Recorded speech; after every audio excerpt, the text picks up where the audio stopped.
Hello everyone, hope you're doing well, safe and sound, far from Corona. In today's presentation, I'm going to talk about global finance in terms of the development of American finance, which is written by Martijn Konings from Cambridge University, Paris, and specifically, I'm going to speak about two chapters, chapter 9 and chapter 8. My presentations, it is going to consist of the introduction, the contradiction of dollar, the domestic expansion of American finance, and at the end I'm going to have a summary of both chapters 8 and 9. And before I'm going to discuss and have speaking to the topic, I have make some question, like some question in order to understand the topics, and in order to make it in a argument way. Let me have this question, and after this question I'm going to explain. Before I'm going to start talking, let me ask some question, and these questions are it's regarding the topic in order to understand well, and make this in an argument way. There are three questions. Number one, how the American state manages the dynamics of its financial system, and it will remain a central question until we enter the present century. And number two, why the Bretton Woods period is more efficient and understood as the construction phase than the height of American power in international finance. Number three, what concerns Konings is the narrowness of many IPs, leading practitioners about the status of the dollar and U.S. global financial institutions since World War II. Yes. The introduction part. Over the past decades, few things have been anticipated more anxiously, or let's say eagerly, than the decline of American financial power. But although few doubt that the United States has benefited tremendously from the expansionary dynamics of financial market, in this advantage, it is often seen to have involved speculative gains, but at the expense of long-term sustainability, which is reckless mortgaging of the future.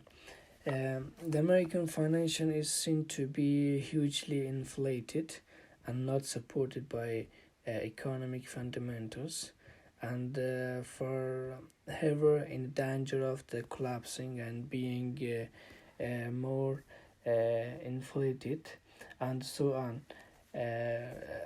As we can say, the major crisis that been happened. We can give example. For example, the stock market crash.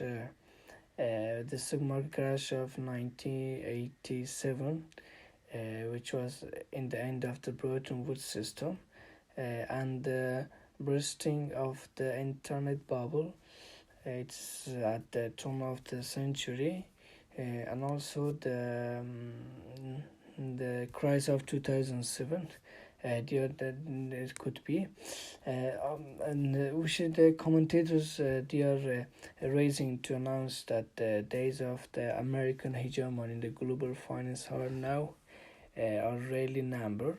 But the American finance has repeatedly shown itself to be quite resilient, as it is.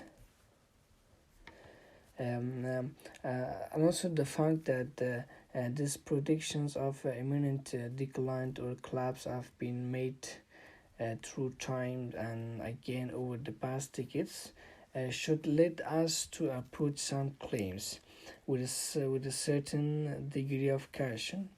And this book this book is argues and that there is considerable understanding to the construction of American financial power, which is built on the foundation with their own destructive points of the strengthening and weakness.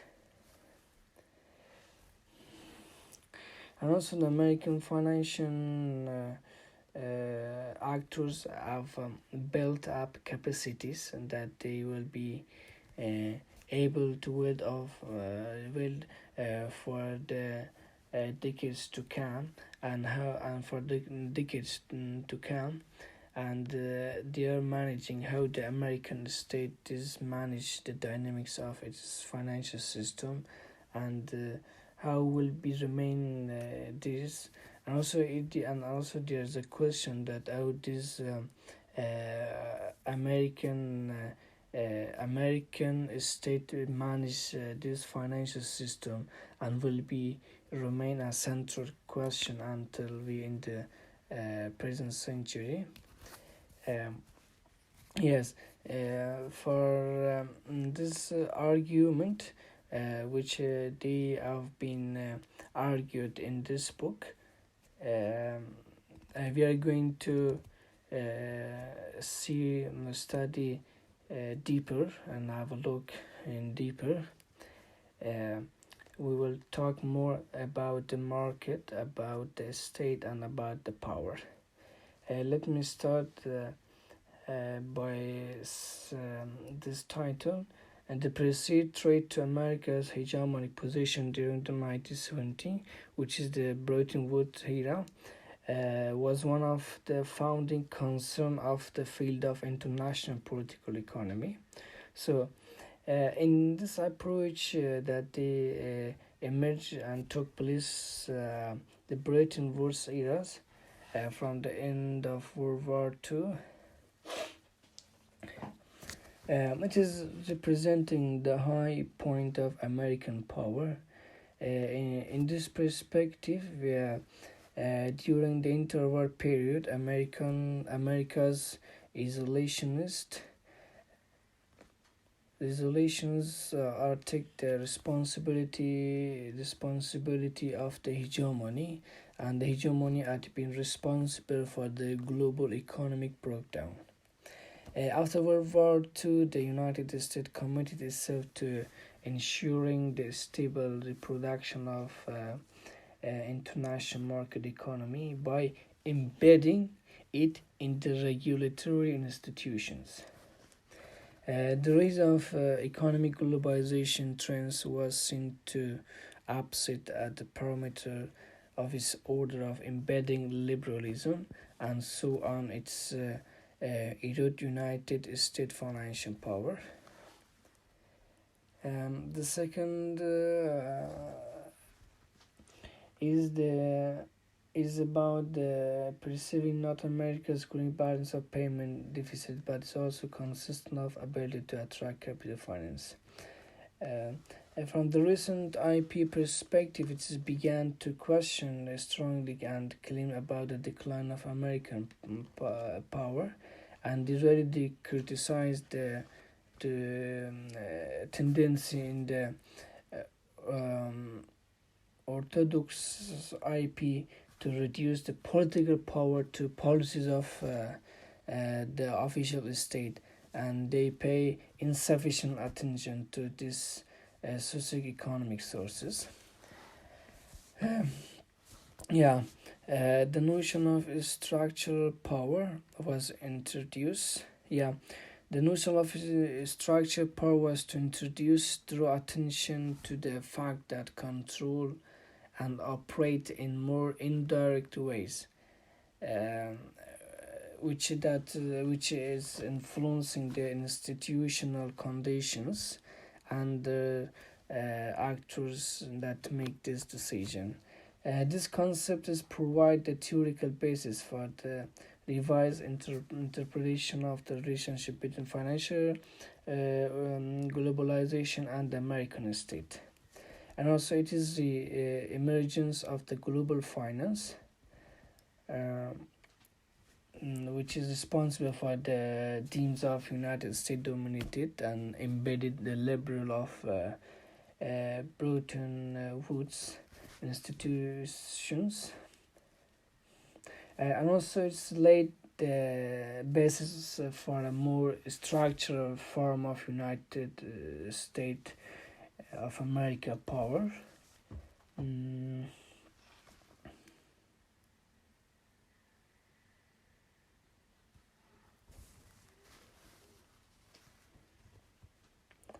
yeah, and another.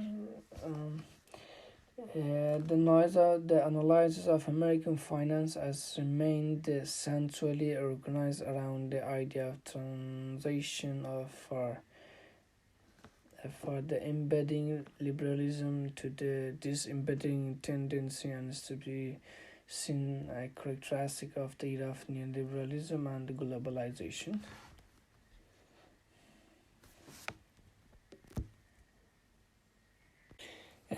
Yeah.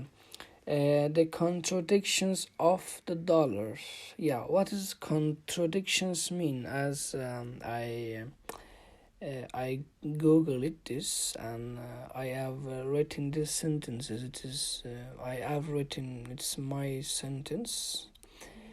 Contradictions means a combination of statement, ideas, or feature of a situation that is opposite to one another. As I study from this book, there were many scholars that their argument, that their statement of they have they been in a situation to opposite to one to another, and they have their own way of a statement.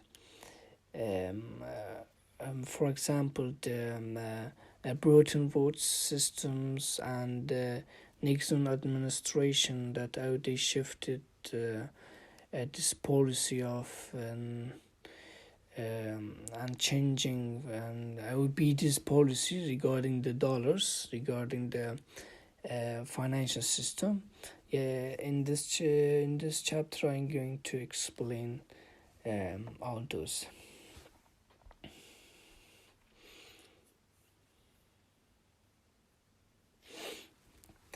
In the Konings view, and the IPE, the International Political Scholars, the interpretation is relies too heavily on the insight of the Michael Polanyi, especially is concerning the embedding and the subsequence of this embedding of social institution, which this school they separate the post-war experience into two periods, and in the two periods that the rules imposed to order finance, and this school her it is imposed to rule finance, and the persistence of the negative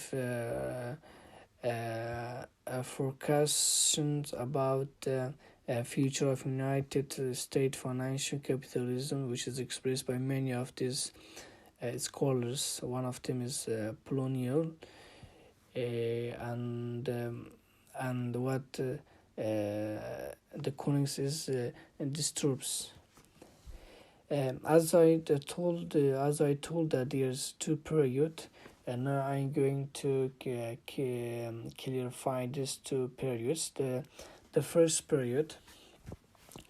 And the first period is the embedding liberalism.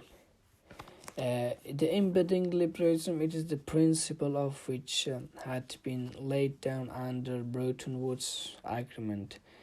It was an attempt to restore world economic after the devastating war.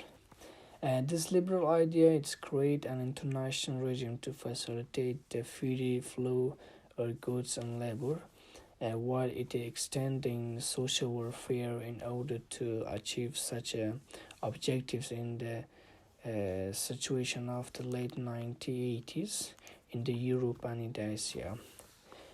But they believe that the embedding is imposition of rules for governing international finance, such as fixed exchange rate and restriction on the capital flows, and acceptance on the United States dollars as the gold equivalent currency for the settings of external balances. This system is prevailed until 1970s, and it costly war ended, and it has ended the dollar gold convertibility. And the region of a regime of a free floating exchange was cited as a national weakness instead of the abandonment of the emergency which measure to restore a revived global economy. And the second period is the neoliberalism of 1980s, which is the disembedding. And the liberation of the economics and the finance from strong regulations, which they increasingly seen as a measure to global growth in the United States, and this caused the steady abandonment during the Reagan administration, which regulatory structures taking, and there was progressive and New Deal eras. And in this period, some argued that the process actually began during Carter's terms, which the regulation of the interstate, the rail, the track, the transportation, they are reformed. And from an IP perspective, it is such an initiative failed to restore international equilibrium or international market, and it continued imbalance, supporting a future breakdown of the United States leadership. In this case, the Konings, he believes that there broadcasts of many IP scholars were based on two narrow view, which they emphasize on the direct exercise of government power, which is the colonial perspective was insufficient to analyze the global financial dynamics, and Konings reject and refute that the conceptualization that hold as captive to hegemonic ways of thinking and favors neo-analysis is not preoccupied by the styles concept of state and market, but instead is centrally concerned with the operation of power and its contradictions. And the second scholar is the Nixon administration.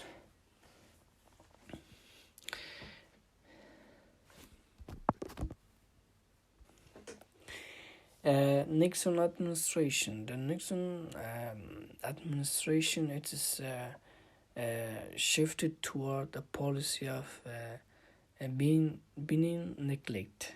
The policy is called benign neglect, which is presage its decision to abandon the Bretton Woods system, and together it takes several years later, and the policy it's torn off the Nixon administration, which has been seen as a admission of weakness in this face of growing dollar who are hanging and the crude of financial activity outside the structure of Bretton Woods. And more recently, the accounts that have been emphasized that the re-emergence of the private international finance and the rise of euro-dollar markets not only had affected of undermining of the United States and dominating institutions of Bretton Woods order, but also several of this has been losing some of the external financial constraint on the American state. From such perspective, the Nixon administration policy turns appear less an admission of weakness, and we can say that it wasn't efficient for the United States financial market, and it is an admission of weakness than as to attempt to exploit the opportunities which is presented by a particular patterns of power relation in global finance. And Nixon was he was returning to domestic policy autonomy and the option of pursuing inflationary policy than the Democratic administration of their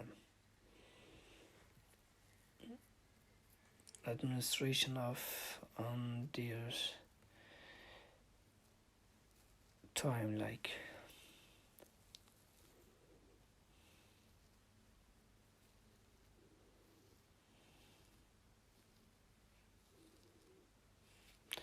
And into the Nixon administration only had a greater sense of some of the power resources at America, and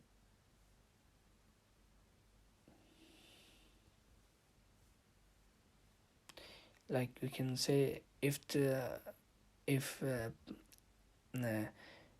policymakers had only one awareness of the mechanism that it works, the Nixon administration is realized that the American position in the international finance was such that is growing balance of payment and deficit, but it was not actually America's own problem, and it was the market for euro dollar, and it was not longer seen as to be threatening the power. Chapter 9 is the domestic expansion of American finance. As we said that the Nixon administration, it has problem.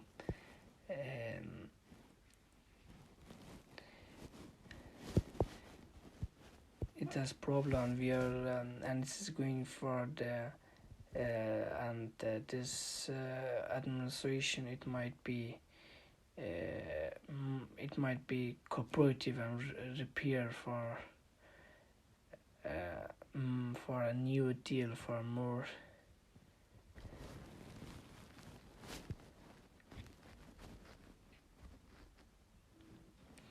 In this chapter, I am going to indicate into main parts the Federal Reserve System after the New Deal. In here we can see the New Deal and the Federal Reserves. And the second one is the securities industry after the New Deal.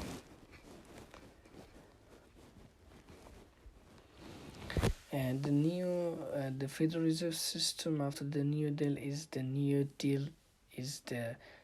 reorganization of the financial system, that it had set the Federal Reserve System on a new path, which it could not think of itself as a bankers or a bank, but it was expected to use its power to prevent economic downturns. In this context of recovery, we are recovery from the depression that is meant to facilitating expansion in fiscal policies. The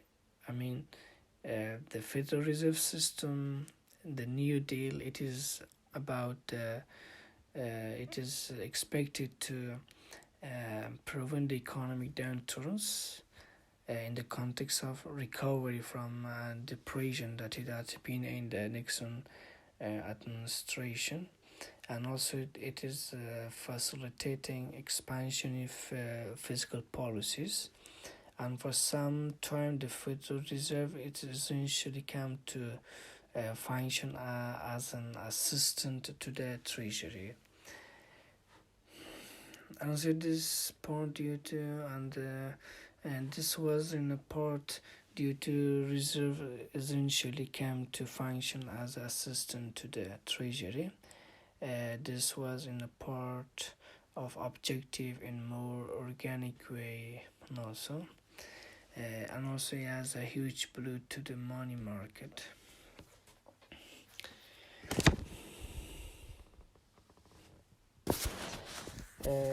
But it had practically destroyed the markets for the loans, bills of exchange, and the commercial paper, and also as a result, the banks was unable to acquire assets, which end up, with a large amount of cash liquidity. And the emphasis shift to the open market operations, which were conducted in the market for the government security. As the Federal Reserve accumulated the government security, it was, required the state in a safeguarding stability of this market and supporting the value of government debt. The Federal Reserve they used to open market operation in order to keep the price of government security at a minimum level and the low rates, and it is oriented to supporting the Treasury debt funding policies. And the second part is the security industry after the New Deal. While commercial banks they functioned as an administrator of low yield and abundant government paper, and the situation for investment banker was more complicated. And also on that time, the Glass-Steagall had barred the farmer of acquiring a certain kind of asset, but it had cut the latter off from the key source of funds. And moreover, during the rest of the 1930s, the amount of new corporate issues remained low, and in the post-cash climate issues, stock just did not seem a very appealing proposition. During the war, corporate issues would decline even more dramatically due to government direct involvement in the financing of the bulk of wartime investment, and the supply of state and the municipal bonds would fall off drastically too, and the bulk of federal debt would be in place through the commercial bank system. And to be sure, investment bankers had certainly not to the credit of financial bank, which they increased almost tenfold during the New Deal system. and it had buried commercial bank from the competing for security business, immersion and all this is and also this restriction of the competition brought little comfort as long as all levels of the business were low. It did not hold considerable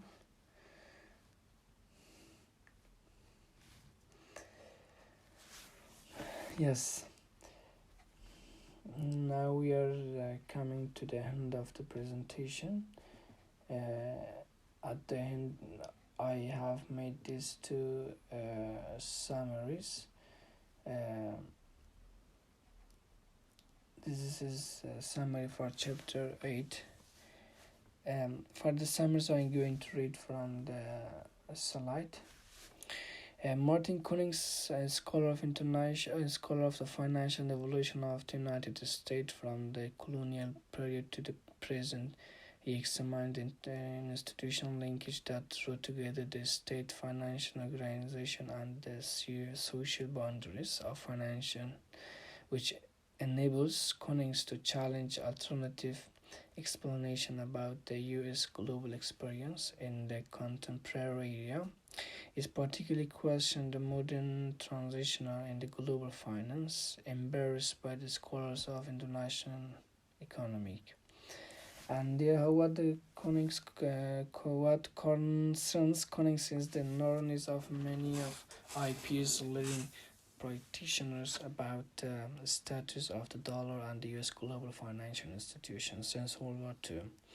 And Konings viewed the IP interpretation relies too heavily on the insight of Michael Polanyi, especially with concerning about embedding and the subsequent disembedding of the social institution. This school separates the post-war experience into periods based on the rigidity of rules which impose to the order finance, the presence of the negative prognostication about the future of United States financial capitalism, which expressed by many of the colonial followers. And summary for the chapter 9.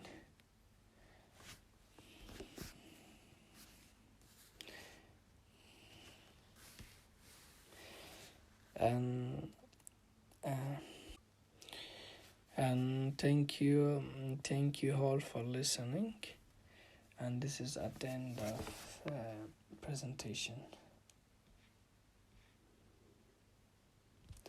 And if you have any questions, I'm going to answer on a virtual classroom. And thank you again. Have a nice time.